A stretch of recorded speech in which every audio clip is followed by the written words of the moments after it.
Hey guys, welcome back to my channel. আজি আকৌ ADR এক্সামৰ বাবে সহায় হ'ব পৰাকৈ কেইটামান কোৱেশ্চন আনসাৰ লৈ আহিছো। ভিডিওটো হেলৈকে চাই থাকিব আৰু এতিয়ালৈকে যদি এই চেনেলটো সাবস্ক্ৰাইব কৰা নাই তেনেহলে চেনেলটো সাবস্ক্ৰাইব কৰি দিয়ক আৰু কাষত থকা বেল আইকনটো প্ৰেছ কৰি দিয়ক যাতে যেতিয়া মই ভিডিও আপলোড কৰো লগে লগে নটিফিকেশন পাই যায়। সবলক আজিৰ ভিডিওটো আৰম্ভ কৰো। Question number 1. অসমৰ কোনখন ঠাইত আটাইতকৈ কম পৰিমাণে বৰষুণ হয়? উত্তৰ অপশন সি লামডিং। নেক্সট কুৱেশ্যনটো হ'ল কোকৰাঝাৰ জিলাৰ উত্তৰ দিশত কোনখন বিদেশী ৰাষ্ট্ৰ আছে? উত্তৰ অপশন বি ভূটান। 3 নম্বৰ প্ৰশ্নটো হ'ল মাজুলীক কেতিয়া এখন জিলা হিচাপে স্বীকৃতি প্ৰদান কৰা হৈছিল? উত্তৰ অপশন বি 8 ছেপ্টেম্বৰ 2016 চনত। 4 নম্বৰ প্ৰশ্নটো হৈছে অসমৰ কোন ঠাইক উত্তৰ পূবৰ আমাজন বুলি কোৱা হয়? উত্তৰ অপশন এ দিহিং পাটকাই। পিছৰ প্ৰশ্নটো হৈছে অসমৰ কোনখন ঠাই বাৰে চহৰীয়া বাওনাৰ বাবে বিখ্যাত? উত্তৰ অপশন বি জামগুৰি হাট। পিছৰ প্ৰশ্নটো হৈছে অসমৰ প্ৰথম মেডিকেল কলেজখন ক'ত আছে? শুদ্ধ উত্তৰটো হৈছে অপশন বি ডিব্ৰুগড়। পিছৰ প্ৰশ্নটো হৈছে সোণাই ৰূপাই অভয়াৰণ্য ক'ত অৱস্থিত? উত্তৰটো হৈছে অপশন এ শোণিতপুৰ। পিছৰ প্ৰশ্নটো হৈছে ভাৰতৰ মিছাইল মেন বুলি কাক জনা যায়? Option A doctor Rajendra Prasad, option B doctor APJ Abdul Kalam, option C Mahatma Gandhi, option D Pranab Mukherjee. শুদ্ধ উত্তৰটো হৈছে option B doctor APJ Abdul Kalam. Next কুৱেশ্যনটো হৈছে মাই লাইফ মাই মিছন কাৰ আত্মজীৱনী? উত্তৰটো হৈছে অপশন ডি বাবা ৰামদেৱ। পিছৰ প্ৰশ্নটো হৈছে কাছাৰৰ প্ৰাচীন নাম কি আছিল? উত্তৰ অপশন বি হিড়িম্বা।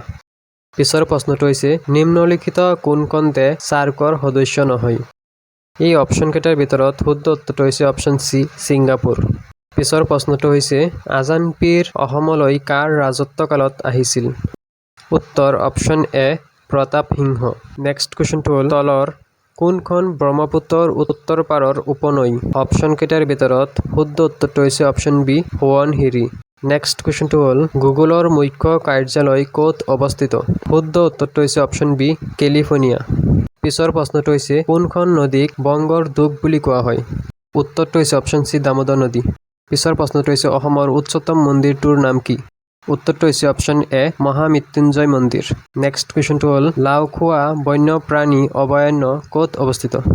শুদ্ধ উত্তৰটো হৈছে অপশন বি নগাঁও।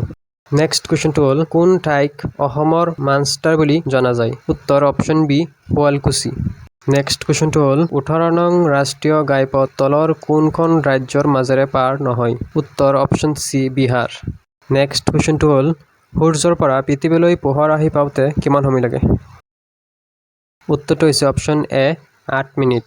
নেক্সট কুৱেশ্যনটো হ'ল নেদাৰলেণ্ডৰ ৰাষ্ট্ৰীয় প্ৰতীক কি? উত্তৰটো হৈছে অপশন চি সিংহ।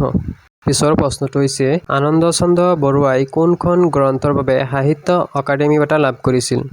এই অপশন কেইটাৰ ভিতৰত শুদ্ধ উত্তৰটো হৈছে অপশন ডি বকুল বনৰ কবিতা। নেক্সট কুৱেশ্যনটো হ'ল বৰদৈচিলা কাল বৈশাখী নামেৰে কোনখন ৰাজ্যত জনা যায়? উত্তৰ অপশন এ পশ্চিম বংগ।